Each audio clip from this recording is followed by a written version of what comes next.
ስላሴ ትትረመም ወትትነከር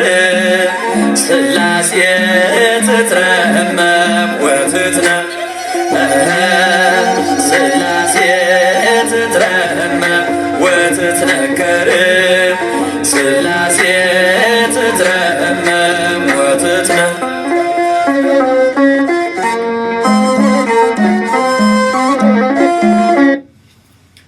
በስመ አብ ወወልድ ወመንፈስ ቅዱስ አሐዱ አምላክ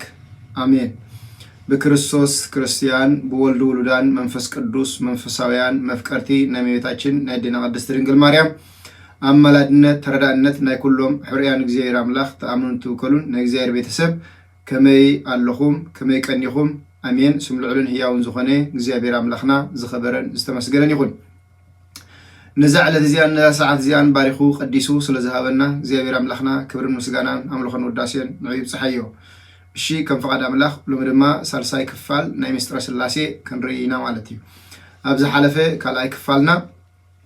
ምንተ ውእቱ አሚን በአብ ምእማን ማለት እንታይ ማለት እዩ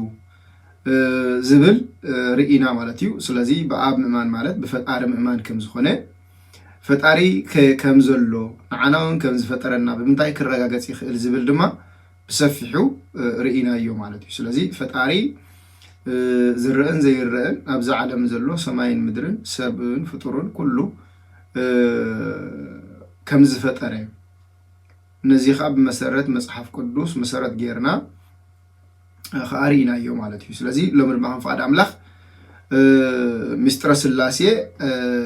ኣብ ብሉይ ኪዳንን ኣብ ሓድሽ ኪዳንን ብሓድነትን ብሰለስትነትን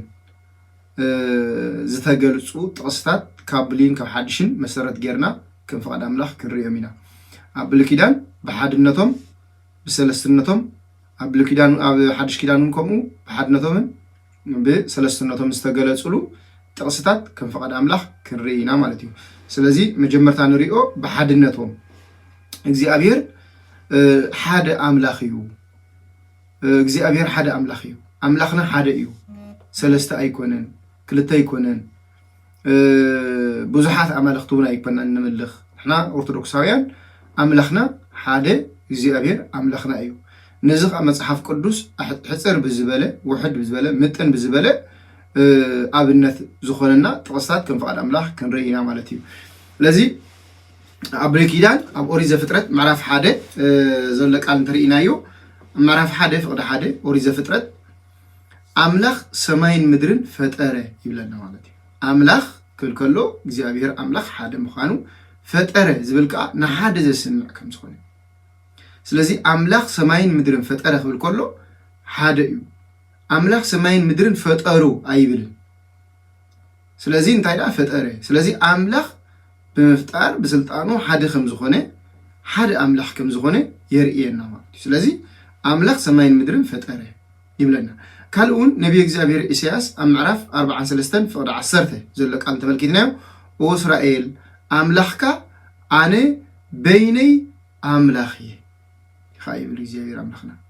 ብነቢይ እግዚአብሔር ኢሳያስ ገይሩ እንታይ ይብለና ኦ እስራኤል አምላኽካ ኣነ በይነይ አምላኽ እየ በይነ አምላኽ ካልእ አምላኽ የለን ኢሉ ይነግረና ማለት እዩ። አምላኽና በይኑ አምላኽ ከም ዝኾነ እዚ ጥራሕ ኣይኮነን። ነቢይ እግዚአብሔር ኢሳያስ ኣብ 45 ፍቅዲ 5 እውን እንታይ ይብለና ኣነ እግዚአብሔር እየ ብዘይካይ ካልእ አምላኽ የለን ኣነ እግዚአብሔር አምላኽ እየ ብዘይካይ ከዓ ካልእ አምላኽ የለን ይብለና። ሕጂ ኣነ ዝብል ቃል ንፅል እዩ ማለት እዩ። ንፅል ሓደ እዩ ዘርኢ ማለት ንሓደ እዩ ዘመልክት ማለት ስለዚ ቀዳማይ እንዳሕራዋይ ኣነ ብዘይካይ ካልእ አምላኽ የለን ከማይ ዝበለኸ መን እዩ ብምባል ድማ ኣብ 44 ካብ 6 እስካብ 5 ዘሎ ቃል ተዛሪብዎ ኣሎ ማለት እዩ ነቢይ እግዚአብሔር ኢሳያስ። ሕጂ እውን ነቢይ እግዚአብሔር ኢሳያስ ኣብ መዝሙሩ ኣብ መጽሓፉ ምዕራፍ 66 ካብ 1 እስካብ 2 ከዓ ከምዚ እናበለ ይነግረና ማለት እግዚአብሔር ከምዚ ይብል ሰማይ ዝፋነ እዩ ምድርኻ መርገፅ እግረ እያ እቲ ንስኻትኩም ትሰርሑለይ ቤት ደኣ ከመይ ዝበለ እዩ እቲ ኣነ ዝዕርፈሉ ስፍራኸ ከመይ ዝበለ እዩ ኢደያ ነዚ ኩሉ ዝገበረቱ እዚ ከዓ ኮይኑ ኣሎ ይብል እግዚአብሔር።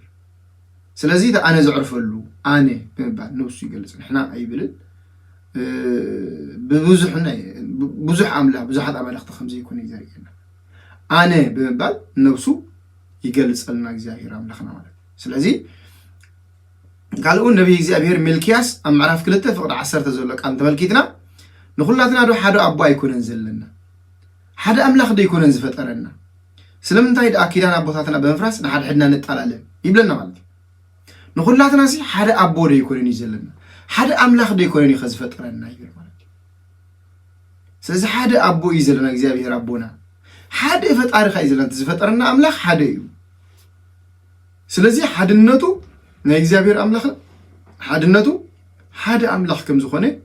የረዳእና ማለት እዩ ስለዚ ኣብ ዝሓለፈ እንታይ ኢልና ነርና ኣብ ሓድነቱ ብዘይ ምትሕዋስ ኣብ ሓድነቱ ምትሕዋስ ዘይብሉ ሓድነት ኢና ኢልና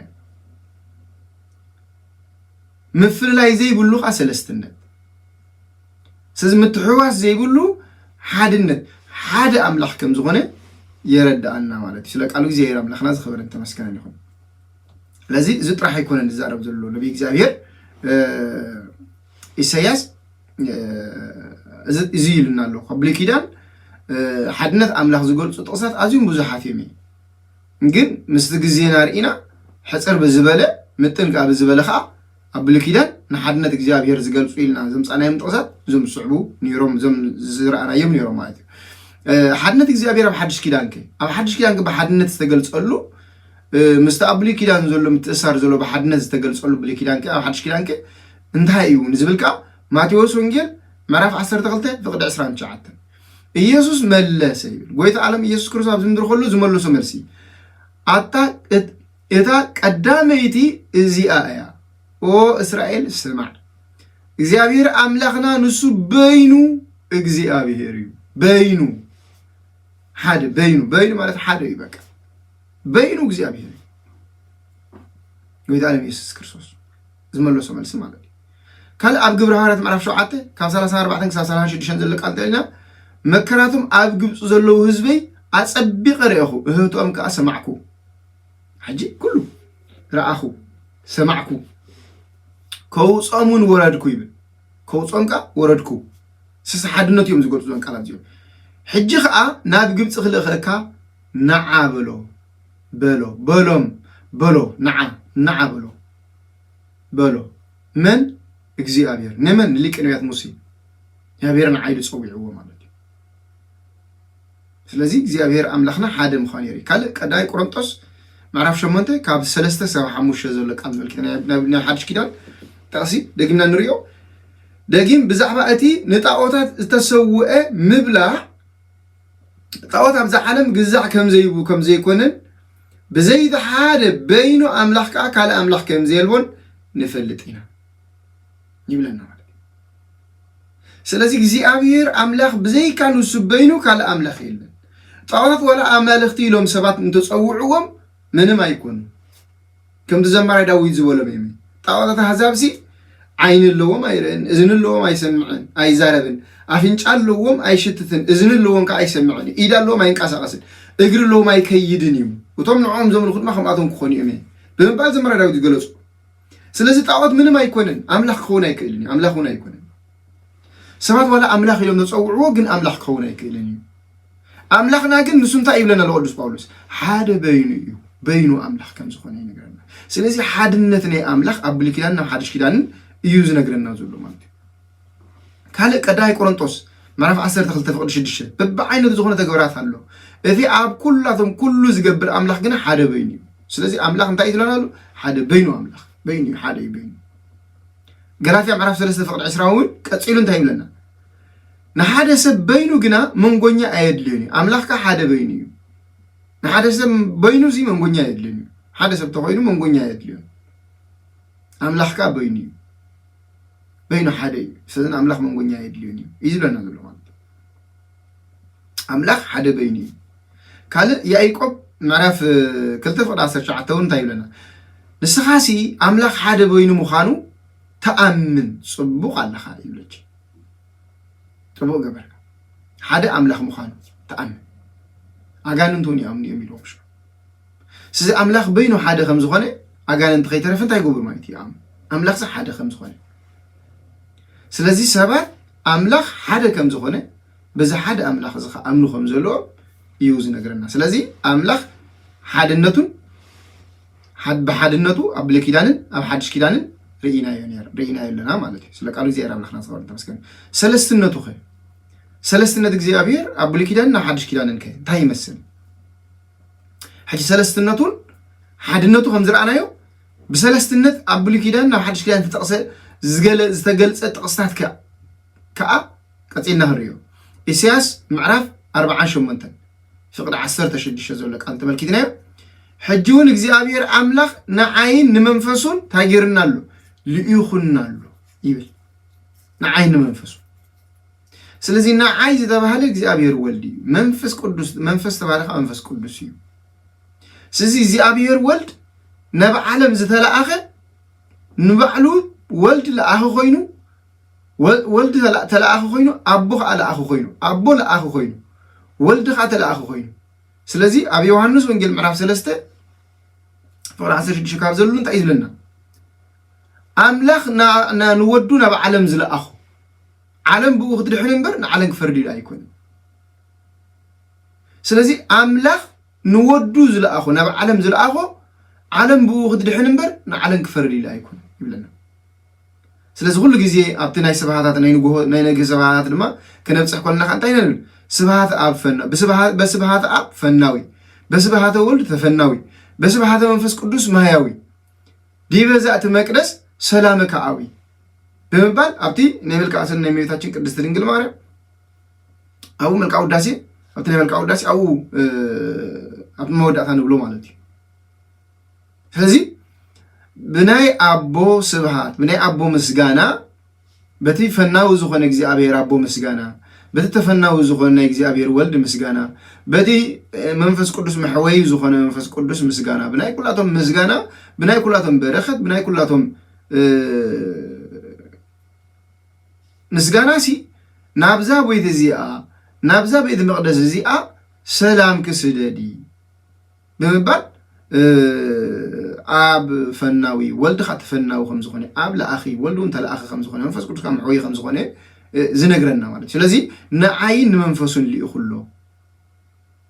بمبال نبي إجزابير إسياس نجيرنا مالك قال أماتيوس ونجيل معرف سران شو منتن فرع سرش حتى فقدي كسب عسرة زلوا سلذي خير نخل ما هذا بسم أبون ولدن منفس قدس الناط مقوم زاززكم كلكم حلو نامهاركم دك مزامور تيجبروه بمبال بسلستنتو بأب بولد منفس قدس سلستنتهم جليسو خا تاجرنا مالتي نجيرنا مالتي سلازي سلستنت سلازي أبولكيدان حجونا عين أن أملاء منفسون اللي يخلقه يلوهم صحافة أبزخ أماتيوس ونجل تايلنا زلقوا يتعلم يسوع كريستوس بأبن بولد منفس قدسين دات أمقون لكم مزامور تيجبروه كابو قدامي قرنطوس معرف 10 تخلته كبر واحد سكاب شدشون تملكتنا امباركس وهبت ببينيو بلنا وهبت من بينيو صقا ببينيو እግዚአብሔር ነቀሳት ዝህበው ወህበታት ዝተፋላለዩ መንፈስ ግና ሓደ እዩ እቲ ንኩሎም ዝህብ ዘሎ መንፈስ ቅዱስ ግን ሓደ እዩ አገልግሎት ቀበበይኒ እዩ ጎይታ ግና ዝግልገል ጎይታ ግና ሓደ እዩ ስለዚህ መንፈስ ቅዱስ ይሉ ጎይታ ኃይሉ ኢየሱስ ክርስቶስ ማለት በበይነቱ ዝኾነ ተግባራትካ አሎ እቲ አኩላቶም ኩሉ ዝገብር አምላኽ ግና ሓደ በይኒ እዩ ስለዚህ አቡኻ ታይ በይኒ እዩ ይለናል ስለዚህ አብ ወልድ መንፈስ ቅዱስ አብዚውን بسلسنتهم تجليسهم على لهم قال إفيسون مرة 4 5 سكاب شو عتزول لك قال رأيه قدس باولوس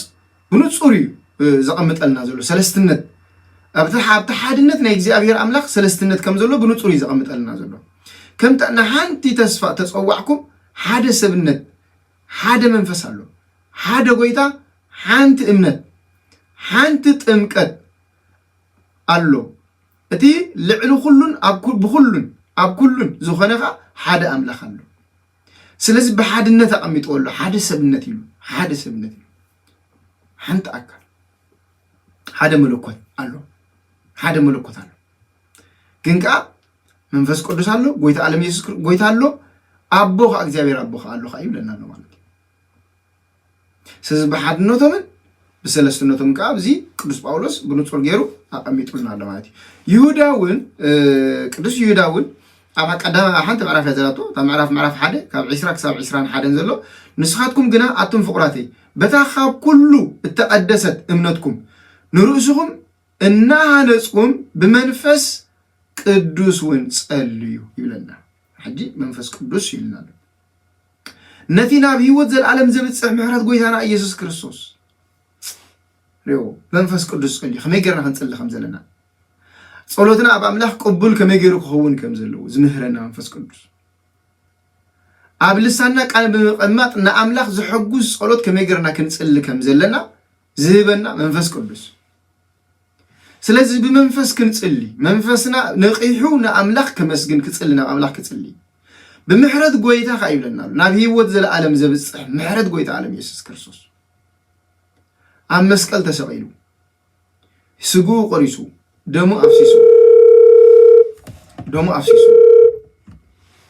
ኣፍሲሱ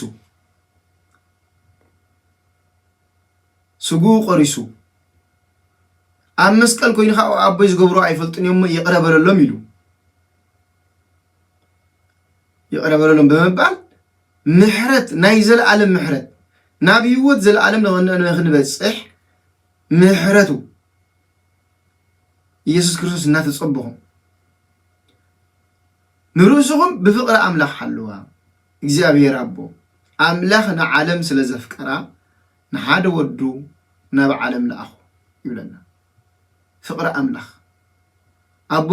ብኸመይ ዝበለ ፍቕሪ ከም ዘፍቀረና ኣምላኽ ንዓለም ስለ ዘፍቀራ ንሓደ ወዱ ናብ ዓለም ለኣኹ በጃ ኮይኑ ምን ተሓጢያትና ክወድቕ ማለት ስለ ቃሉ እግዚአብሔር ኣምላኽና ዝኸበረ ተመስገን ካልእ ኣብ ቀዳማይ ጴጥሮስ ምዕራፍ 1 ፍቕሪ 2 ዘሎ ቃል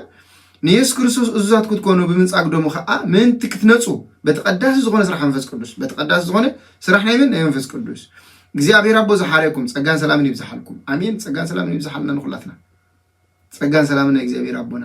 ጸጋን ሰላምን ናይ መንፈስ ቅዱስ ጸጋን ሰላምን ናይ ጎይታ ዓለም ኢየሱስ ክርስቶስ ኣብ ኩላትና ክህሉ ሰናይ ፈቃድ ይሁን ስለዚ ጎይታ መንፈስ ቅዱስ ኣቦ የሙን በሓድነትን በሰለስትነቱ ተገሊጹ ንረኽቡ ማለት እዩ ስለዚ ናይ ሰለስትነት ጥቕሲ እዮም ምዝራዕናዮ ሰለስትነት ጥቕሲ ብሰለስትነቶም ዝተገልጹ እዮም ዮሐንስ እውን እዚኦም ጥራሕ ይኮን ዮሐንስ ወንጌል ምዕራፍ 15 ፍቅዲ 26 ዘሎ እቲ ኣነ ካብ ኣቦ ዝሰደልኩም መጻንዒ ካብ ኣቦ ዝወፅእ መንፈስ ሓቂ ምስ መጸግና ንሱ ምስክረለ ኢሉ ስለዚ ነቲ ኣነ ካብ ኣቦ መጀመርታ ኢየሱስ ክርስቶስ ኣሎ ካብ ኣቦ ካይሉ እግዚአብሔር ኣቦ ኣሎ ዝወፅእ መጻንዒ መንፈስ ቅዱስ ካሉ ማለት ስለዚ ኣቦን ወልድን መንፈስ ቅዱስን ብምባል ሰለስትነቶም ዝገልጹ ጥቕሲ ሓደ ካብቶም ሰለስትነቶም ዝገልጽ ጥቕሲ እዩ ማቴዎስ ወንጌል ምዕራፍ 3 ፍቅዲ 16 እውን ኣሎ ማለት ኢየሱስ ምስ ተጠመቀ ብብኡ ካብ ማይ ወፀ ኢየሱስ ክርስቶስ ምስ ተጠመቀ ብኡ ንብኡ ጎይታናን ኣምላኽናን መድሓናን ኢየሱስ ክርስቶስ ኣብ ዮርዳኖስ ክጥመቕ ከሎ መንፈስ ቅዱስ ካብ ሰማይ ሰማያት መጽኡ ኣብ ርእሱ ከም ዝዓለ ካብ ሰማያት ከዓ እዚ ብኡ ዝተሓጎስኩ ዝፈትዎ ፍቅሪ ወደይ ኢሉ ዝምስክር ድምፂ ናይ እግዚአብሔር ኣብ ከዓ ካብ ሰማያት ከም ዝተሰምዐ ስለዚ ሓድነቶምን ሰለስትነቶምን ኣብ ርባ ዮርዳኖስ ዝገለጹሉ ምስጢር እዩ ስለዚ ሓድነቶምን ሰለስትነቶም ዝገለጹሉ ይቕሬታ ሰለስትነቶም ዝገለጹሉ ምስጢር ሰለስትነቶም ዝተገልጹሉ እዩ ማለት ስለ ቃሉ እግዚአብሔር ኣምላኽና ዝኸበረ ተመስገን ስለዚ እዚ ጥራሕ አይኮን ንጎይታ እነእመቤታችን ቅድስት ድንግል ማርያም ገብርኤል መልአክ መጽኡ ከበስራ ከሎ እንታይ ዝበለ ኃይል ልዑል ከጽለኪ መንፈስ ቅዱስ ከአኽወርደኪ ኃይል ልዑል ከጽለኪ ስስት ኃይሊ ወልዲ ናይ መን ናይ ልዑል መንፈስ ቅዱስ ካንታ ገብረኪ ከሐድረኪ ከጽለኪ ተኻባኽ ዝውለድካ ቅዱስ ወዲ ኣምላኽ ክበሃል ስለዚ ንአብ መርዓቱ ለወልድ ወላዲቱ ለመንፈስ ቅዱስ ካጽርሓ ቤቱ ንአብ መርዓቱ ኮይና ንወድኻ ወላዲቱ ኮይና መንፈስ ቅዱስ ካጽርሓ ቤቱ ዝኾነ በንባል ኣቦታትና ኣብቲ ዘበ ጸጋቺ ገሊጾም ኣለዎ ማለት እዩ ስለዚ ሰለስትነቶም ብሓድነቶምን ብሰለስትነቶምን ክንፍቐድ ኣምላኽ ክንሪኦም ጽኒሕና እዞም ጥቕስታት እዚኦም ኣምፂናዮም ዘለና እዚኦም ጥራሕ እዮም ማለት ኣይኮነን ካልኦት ኣዝዮም ብዙሓት ኣለዉ እዮም كن حجي أخلونا أميلنا سلازي حسبنا كابت بزح وحد زي أمسينا لنا مالتي سلازي بحدنتن بسلستنتن ناي سلاسي حدنتن ناي سلاسي سلستنتن كان فقد أملاخ كان رئو سنحنا مالتي أب بتقص درجة أب بولي كيدان أب حدش كيدان حدنتن سلستنتن كميلو تقريسو خمزو اللو إيه كان رئو سنحنا سلقالو زير أملاخنا صغبرن استمسكن نقول سبحات الأجزابير لو رايت دينجل لو مسكولكم تأكد بيسبح سملك زير أملاخنا وتروبا كل جزء وكل ساعة